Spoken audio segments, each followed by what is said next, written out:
हमारे साथ में खास मेहमानों का पैनल है। बीजेपी प्रवक्ता हरीश खुराना जी हमारे साथ में मौजूद है, राजनीतिक विश्लेषक रवि श्रीवास्तव हमारे साथ में हैं, अनुज मिश्रा हमारे साथ ही तिहाड़ जेल से और सुप्रीम कोर्ट से गौरव श्रीवास्तव हमारे साथ में है। पहला सवाल हरीश खुराना जी आप ही से।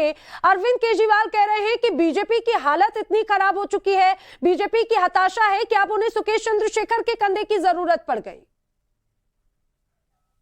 जवाब हुआ, लेकिन एक पक्ष ये भी है कि उनको जवाब, जो आरोप है उसका जवाब तो देना पड़ेगा कि अरविंद केजरीवाल साहब इस पे शांत क्यों हैं कि एक मंत्री उनका जेल में है, पिछले 4.5 महीने से जेल में है कोर्ट की ऑर्डर की वजह से।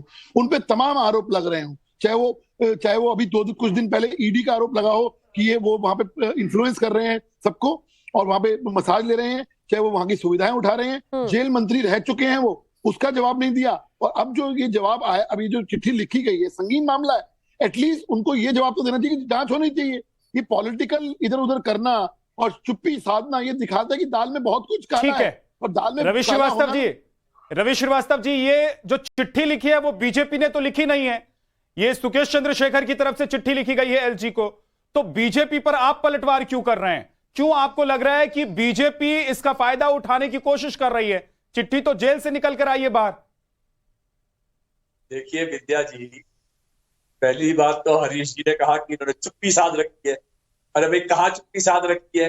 प्रेस कॉन्फ्रेंस करके आपको बता रहे हैं। और कितना हास्यास्पद है कि एक आदमी जो कॉनमैन कहलाता है, जिसने सीबीआई का पर्सोनिफिकेशन किया, पीएमओ ऑफिसर बन के घूमा, लॉ सेक्रेटरी बन के घूमा, जिसने दुनिया भर के वो एक्ट्रेस के साथ में वो 7 करोड़ दिए और क्या गिफ्ट दिए और क्या किया, ऐसे आदमी के वही तो आरोप लगा रहे, वही तो आरोप लगा रहे रवि जी, वही तो आरोप लगा रहे कि आम आदमी पार्टी के मंत्री ने मुझसे 10 करोड़ प्रोडक्शन के नाम पर लिया और 50 करोड़ लिया पद देने के नाम पर। देखिए विद्या जी, पहली बात तो ये कि जो आरोपी होता है उसके आरोप में कोई तथ्य नहीं होता, उसे कोई भी कोर्ट एक्नॉलेज ही नहीं करता। ऐसी बकवास को कोर्ट भी फेंक देता है। तो फिर आप लोग जवाब क्यों दे रहे हैं? आप लोग क्यों कह रहे हैं कि बीजेपी हताश हो गई है, उसे चंद्रशेखर के कंधे की जरूरत है? रवि जी फिर आप लोग बयानबाजी क्यों कर रहे हैं? रवि जी फिर इसकी बयानबाजी की जरूरत क्या है कि बीजेपी हताश है, कंधे की जरूरत है? फिर तो कोर्ट में जाएगा मामला, उसका कोई फर्क पड़ेगा नहीं। हताश तो है ही है, 150 लोगों की जान लेके बैठे हुए हैं, हत्या करके। आज तक वो ओरेवा वालों ने कितना चंदा दिया बीजेपी को, उसके सवाल पूछे जाएंगे अभी कल से। सारे सवाल तो पूछे जाएंगे रवि जी, इसीलिए सत्येंद्र जैन जब जेल मंत्री जेल में हैं, उनके वीडियोस की बात कही जा रही है। प्रवर्तन निदेशालय ने बाकायदा वीडियोस जो है वो कोर्ट पेश किए हैं कि कितना प्रिविलेज उनको मिल रहा है। अब एक और आरोप, एक और दूसरे महाठग के साथ में आरोप लग रहा है, तो कहीं ना कहीं तो सवाल का जवाब तो देना होगा। तिहाड़ जेल से अनुज मिश्रा और सुप्रीम कोर्ट से गौरव श्रीवास्तव भी हमारे साथ में। अनुज, ये दावा किया जा रहा है एके सिंह जो कि सुकेश चंद्रशेखर के वकील हैं, उनका कहना है कि इस पूरे मामले में कई और ऐसे नाम हैं जो सामने आए हैं जिन पर कार्रवाई की गई है। बार बार तिहाड़ प्रबंधन पर यह आरोप लगता है, बार बार यह आरोप लगता है कि जेल मंत्री सत्येंद्र जैन को प्रिविलेज किया जा रहा है, उनका सहयोग किया जा रहा है, आम कैदियों से वो बहुत अलग है।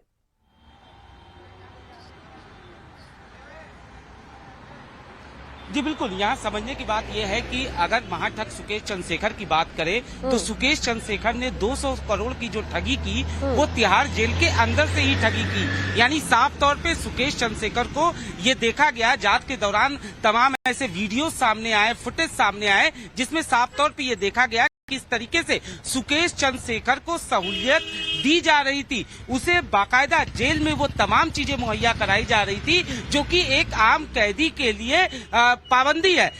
जिस तरीके से सुकेश चंद्रशेखर ने ये लेटर लिखा है उसमें साफ तौर पे सुकेश चंद्रशेखर ने ये कहा है कि उसे सहूलियत देने के नाम पर प्रोटेक्शन मनी की मांग की गई थी।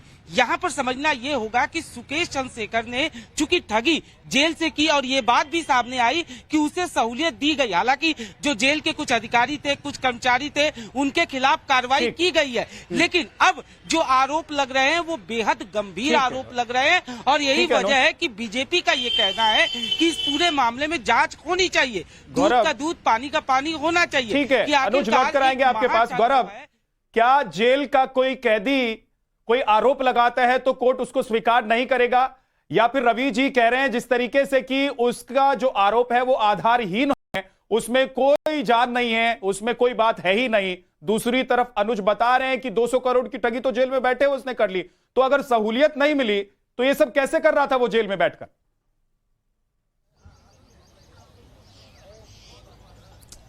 देखिए, ये आरोप सिर्फ चिट्ठी में नहीं लगाए गए हैं। मैं सभी के लिए बता दूं, दर्शकों के लिए, कि ईडी के सामने भी इन तरह की बातों को जो है सुकेश चंद्रशेखर रख चुका है। इसके बाद चूंकि इस तरह की जो बातें अपनी शिकायतों में बयान के दौरान जो है वो सुकेश चंद्रशेखर ने दी थी, इसी वजह से उस पर दबाव था इस तरह के बयान वापस लेने के लिए। यही वजह थी कि उसने सुप्रीम कोर्ट का रुख किया था और अपने जेल को बदलने की मांग की थी, और सुप्रीम कोर्ट में बाद में उसकी जेल को जो है वो तिहाड़ जेल से बदलकर मंडोली जेल कर दिया। दिल्ली से बाहर की जेल की मांग की थी ताकि दिल्ली सरकार के प्रशासन वाली जेल से बाहर सुकेश चंद्रशेखर निकल सके। और जिस तरह के आरोप लगाए हैं, उन आरोपों की जांच जो है वो, चूंकि एलजी को पत्र लिखा है, एलजी जो है देखा जाए तो दिल्ली सरकार में एक मुखिया हैं, और ऐसे में उनके द्वारा जांच के इसमें आदेश दिए जा सकते हैं, क्योंकि जिस तरह के आरोप लगाए गए हैं सिलसिलेवार तरीके से, और इस मामले में चूंकि जेल के, तिहाड़ जेल के तमाम अधिकारी जो हैं सस्पेंड हो चुके हैं, और कुछ पर सुपरिंटेंडेंट लेवल के जो अधिकारी, उन पर जांच चल रही है, तो ऐसे में इन आरोपों को निराधार नहीं बताया जा सकता है, क्योंकि इस तरह के आरोप पहली बार नहीं लगाए गए हैं। हाँ, ये जरूर है कि चूंकि ये 7 अक्टूबर का लेटर है और इसमें सत्येंद्र जैन का नाम पहली बार आया है, ये ज्यादा सनसनीखेज है। लेकिन चूंकि अगर इसकी टाइमिंग पर सिर्फ सवाल उठाया जाए, तो अगर लेटर आज या कल में लिखा गया होता तो संभवतः ज्यादा सवाल होते, लेकिन चूंकि लेटर 7 अक्टूबर का है और वो सामने आज मीडिया के सामने जो है बिल्कुल गौरव, ये टाइमिंग को लेकर आम आदमी पार्टी भले सवाल खड़ी कर रही हो, लेकिन रवि श्रीवास्तव जी, एक बात समझने वाली बात है, तिहाड़ जेल जो कि दिल्ली सरकार के अधीन आता है, सत्येंद्र जैन जेल मंत्री हैं, वो जेल के अंदर हैं, तिहाड़ के अंदर हैं, और उन्हें प्रिविलेज किए जाने की बातें सामने आई, बाकायदा प्रवर्तन निदेशालय की तरफ से हलफनामे में लिखा गया। अब उसके बाद में सुकेश चंद्रशेखर की भी हाल ही में कई ऐसे वीडियो सामने आए थे और कई आरोप ऐसे सामने आए थे, जब वो तिहाड़ जेल के अंदर किस तरह से उसे सुविधाएं मिल रही हैं, वहां से बैठे बैठे वो इतना बड़ा धोखाधड़ी कर लेता है, ठगी कर लेता है, कहीं तो कनेक्शन नजर आता है। और अब सत्येंद्र जैन के ऊपर ये आरोप लगते हैं, क्यों समय पर आपको डाउट हो रहा है, क्यों इन आरोपों पर आपको डाउट हो रहा है? बिल्कुल इसलिए हो रहा है क्योंकि ये गुजरात चुनाव से पहले है। गुजरात में इनके पांव के नीचे से जमीन खिसक रही है। प्रधानमंत्री महोदय बद्रीनाथ, केदारनाथ, अयोध्या, महाकाल, भगवान की शरण में घूमते फिर रहे हैं, क्योंकि उनको पता है कि गुजरात के अंदर बुरा हाल होने वाला है। दूसरी चीज ये है कि इसका केस के अंदर अगर ऐसे आरोप हैं, और संजय चंद्रा इसके पहले वहां रहते थे, वो भी जेल से एक एक्सटॉर्शन रैकेट चलाते थे, कोई बिश्नोई था जिसने वहीं से बैठे दूसरे वाला जी की फिर तो रवि जी सांस को आंच क्या वाली बात है, फिर तो सांस को आंच क्या बात है। अगर जांच होगी तो उसमें तो फिर तो आप ये मानेंगे ना कि उस अग्नि परीक्षा से बिल्कुल क्लियर निकलेंगे सत्येंद्र जैन, आम आदमी पार्टी बिल्कुल क्लियर निकलेगी। फिर जांच हो या आरोप हो, फिर किस बात का डर है? सबसे बड़ी बात तो ये है ना नैना, रवि जी, सबसे बड़ी बात ये है कि आप कह रहे हैं कि आरोपों से कुछ होने वाला नहीं है, तो इतनी घबराहट क्यों है? अरविंद केजरीवाल को प्रेस कॉन्फ्रेंस करके ये क्यों कहना पड़ रहा है कि कंधे की जरूरत पड़ गई है बीजेपी को? अल्टीमेट इंचार्ज है वहां का जेल का। हरीश जी, क्या आप लोगों को कंधे की जरूरत है? क्या टाइमिंग का फायदा आप लोग उठा रहे हैं? और ये चिट्ठी जिसका कोई आधार नहीं, जिसका कोई मतलब आगे जाकर होने वाला नहीं है, जैसा कि रवि जी कह रहे हैं, मैं बिल्कुल नहीं कह रहा हूं, रवि जी कह रहे हैं, उस पर आप लोग बवाल खड़ा करने की कोशिश कर रहे हैं। विद्या जी, ये लोग एक बार इन्होंने नहीं बोला कि जांच हो जाने दीजिए, कहा इन्होंने? नहीं कहा। अरविंद केजरीवाल ने कहा? नहीं कहा। अरे भाई, जिसको दूध का दूध पानी का पानी होने दो, जांच होने दो, जो सच होगा सामने आएगा, उसकी डिमांड नहीं करेंगे। सच सामने आए ये नहीं बोलेंगे।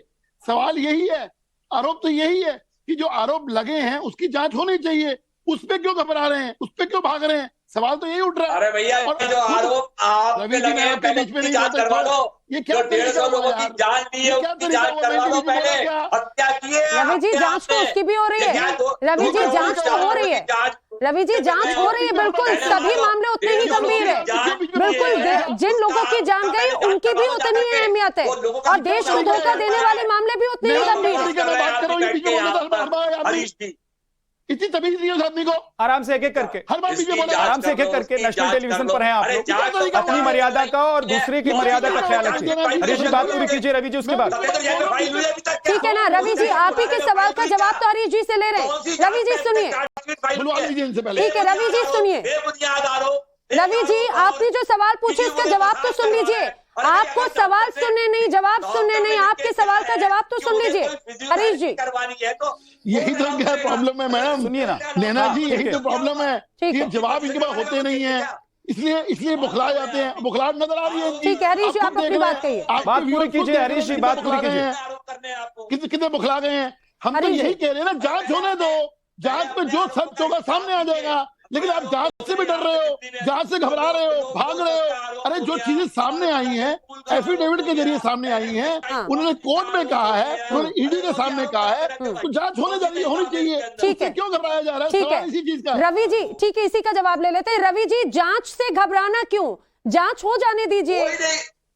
कोई नहीं घबराता जांच से। अरविंद केजरीवाल ने कहा, मनीष सिसोदिया ने कहा, जितनी जांच करनी है कर लीजिए, लॉकर ढूंढ लीजिए, गांव में जाके जमीन ढूंढ लीजिए, घर पे रेड मार लीजिए, करिए ना जांच।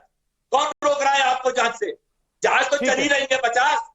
रुकिए, एक सेकंड जरा अनुज के पास चलते हैं, क्योंकि अनुज तिहाड़ जेल के बाहर मौजूद हैं, लगातार वो इस खबर पर नजर बनाए हुए हैं। अनुज जरा ये बताइए कि अभी जो चिट्ठी लिखी गई है एलजी को, उस चिट्ठी का क्या असर हो सकता है कानूनी तौर पर, और राजनीतिक पहलू तो हम देख रहे हैं, लेकिन कानूनी इंपैक्ट उसका क्या हो सकता है, ये जरा बताइए। और सत्येंद्र जैन की मुश्किलें कितनी बढ़ सकती हैं, और बीजेपी को क्या इसी बात से परेशानी हो रही है?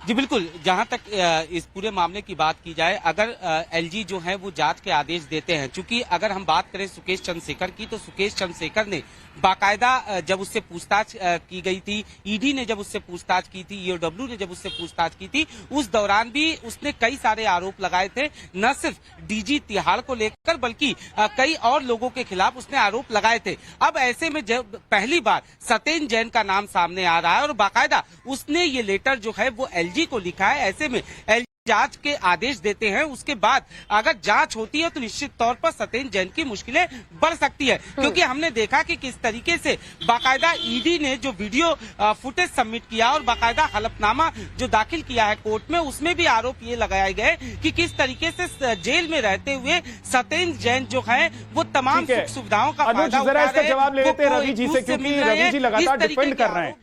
रवि जी जवाब दीजिए, एक तो टाइमिंग जिस पर आप सवाल उठा रहे थे, और दूसरा हलफनामे की भी बात है, सिर्फ ये नहीं है चिट्ठी लिखी गई है एलजी को। देखिए, जो मेरे मित्र हैं अतुल मिश्रा और दूसरे वाले जो सुप्रीम कोर्ट से हैं, बहुत अच्छी बातें बता रहे हैं। अगर ऐसा होता है तो ऐसा होगा, पहले अगर तो होने दीजिए, पहले एलजी को जांच करवाने दीजिए। अगर एलजी को जांच कर दिए तो हलफनामे में भी वो बात आ चुकी है रवि जी, हलफनामे में भी है, इसका जिक्र हलफनामे में भी है। लेकिन रवि जी, अरे पहले तो आप अपनी जांच करवाइए कि ओरेवा से कितने पैसे। लेकिन रवि जी यही तो सबसे खास बात है, यही तो एक सबसे खास बात है। जब हलफनामा आ गया तब उस पर भी सवाल है, यानी कि और उसके बाद में अगर इन आरोपों में दम नहीं है तो अरविंद केजरीवाल को आके प्रेस कॉन्फ्रेंस भी करनी पड़ती है और इसका जवाब देना पड़ता है। गौरव का रुख करती हूँ। ठीक है रवि जी ऐसा नहीं, जब आपसे जो सवाल पूछते हैं आप, हर विषय पर अलग अलग चर्चा होती है ना। गौरव जरा इस बात को समझाइए, जो अनुज से हम सवाल कर रहे थे, आपने क्योंकि सुकेश चंद्रशेखर के वकील से भी बातचीत की, आखिर सुकेश चंद्रशेखर के इन आरोपों में कितना दम है? क्योंकि सुकेश चंद्रशेखर का तो बैकग्राउंड ही या उसका इतिहास इस तरह की धोखाधड़ी की कहानियों से गड़ा बड़ा हुआ है। दूसरी चीज अब जरा ये भी समझाइए कि इन आरोपों के साथ में सत्येंद्र जैन की मुश्किलें और कितनी बढ़ सकती हैं अगर ये सभी आरोप सही पाए जाते हैं।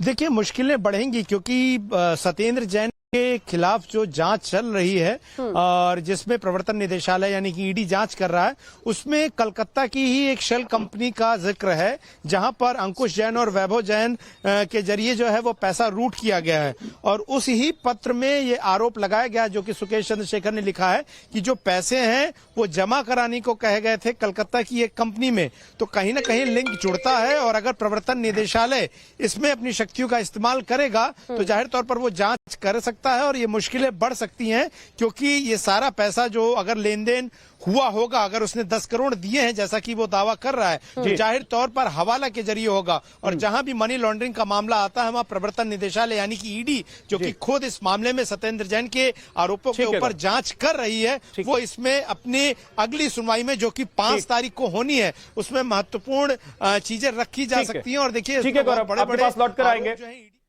खुराना जी, ये मौका तो है भी आपके पास ना, क्योंकि गुजरात में चुनाव है, इधर अगर लेटर बम फूट रहा है तो उस मौके को आप भुनाएंगे, इसमें तो कोई दो राय है नहीं। देखिए विद्या जी, 2 बातें इंपॉर्टेंट, जो बहुत इंपॉर्टेंट बात करी उन्होंने कलकत्ता वाली। आपको याद होगा हवाला के अंदर जीवेश मिश्रा जो कोलकाता के ही हैं, उन्होंने भी आरोप यही लगाया था हवाला का, कि हवाला के थ्रू ट्रांजैक्शन सत्येंद्र जैन के कंपनी में हुई थी। आपको याद होगा यही आरोप के तहत जेल में है, जीवेश मिश्रा का आरोप था।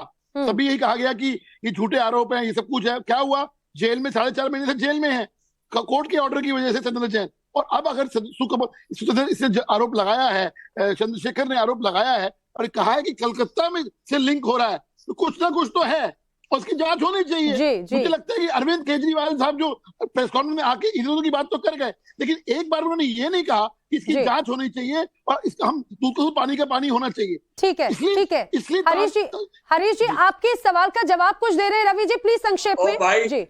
लिंक तो तेलंगाना में भी हो रहा है, जहां आप एमएलए खरीदने गए थे। लिंक तो हर जगह चल रहा है, लिंक की चिंता मत करिए, आप जितने चाहे आरोप लगाइए, किसी आरोप में कोई दम नहीं है, सब फैब्रिकेटेड कंस्ट्रक्टेड। ठीक है रवि जी, बिल्कुल रवि जी, आप और हरीश जी, ठीक है ठीक है ठीक है। चर्चा हम जारी रखें, किसके आरोपों में कितना दम है ये जरा आंकड़ों के माध्यम से बता देते हैं। सबसे महत्वपूर्ण जिस तरह से विद्या नजर आता है, क्योंकि एक बड़े आंकड़े की बात कही जा रही है। देखिए जेल में करोड़ों का खेल कैसे चल रहा है, जो आरोप लगे हैं हम आपको बता देते हैं। देखिए आपको 50 करोड़ रुपए का फंड किया गया सुकेश चंद्रशेखर की तरफ से, यह गंभीर आरोप है, बदले में पद देने का वादा था। इसके बाद अब आ जाइए, जो जेल मंत्री हैं दिल्ली के, जो खुद ही जेल में नैना, उन पर भी गंभीर आरोप है। बिल्कुल, आपके फंड में 50 करोड़ तो ये पद देने की बात थी, लेकिन सत्येंद्र जैन को भी 10 करोड़ रुपए देने की बात कही गई है प्रोटेक्शन अमाउंट के तौर पर। ना सिर्फ सत्येंद्र जैन, बल्कि पूरे जेल में करोड़ों के खेल में जेल के का भी नाम इस दौरान सामने आया, और 12.5 करोड़ रुपए अपने आप में बहुत बड़ी राशि होती है, ये दिए गए हैं, ये आरोप ये मांगे गए हैं, ये सुकेश चंद्रशेखर की तरफ से गंभीर आरोप लगाए गए। इसका मतलब ये हुआ कि जेल में बैठकर सुकेश चंद्रशेखर क्या क्या कर रहा है, आप वो समझिए जरा। 200 करोड़ रुपए की ठगी वो जेल में बैठे बैठे ही कर लेता है, आपको 50 करोड़ रुपए का फंड करता है, सत्येंद्र जैन को 10 करोड़ रुपए देता है ताकि उसे सहूलियत मिलती रहे। वो कह रहा है कि 2 करोड़ रुपए उसको हर महीने देने के लिए कहा गया, बाद में जान से मारने की धमकी भी दी जा रही थी।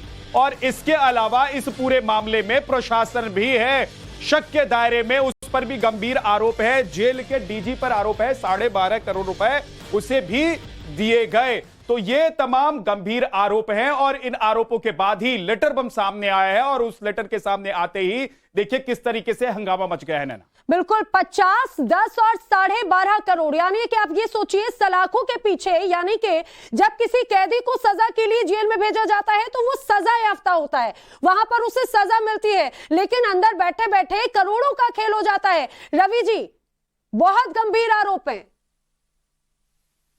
जिसे आप लेटर बम बता रहे हैं, वो उसी बम निकलेगा, मैं विश्वास दिलाता हूं आपको। ये सब गुजरात चुनाव से पहले की नाटकबाजी है। एक बार जैसे ही चुनाव का ऐलान हो जाएगा, ये सब आरोप हवा में चले जाएंगे, और जितने आरोप अब तक लगाए हैं उनमें से किसी में कोई भी आरोपी साबित नहीं हुआ।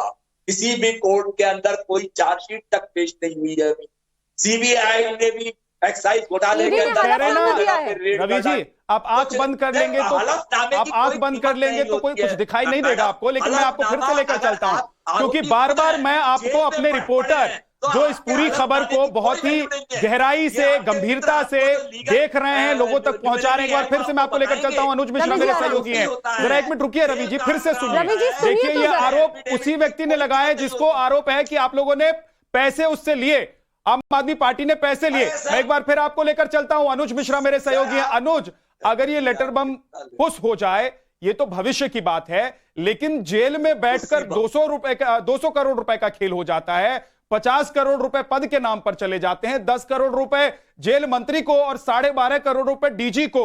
ये जेल है। यहां पर हमने तो सुना था कि चक्की पीसी जाती है, वहां पर मजदूर की तरह काम करना पड़ता है, वहां पर सूखी रोटी मिलती है, दाल मिलती है। ये क्या खेल चल रहा है जेल में?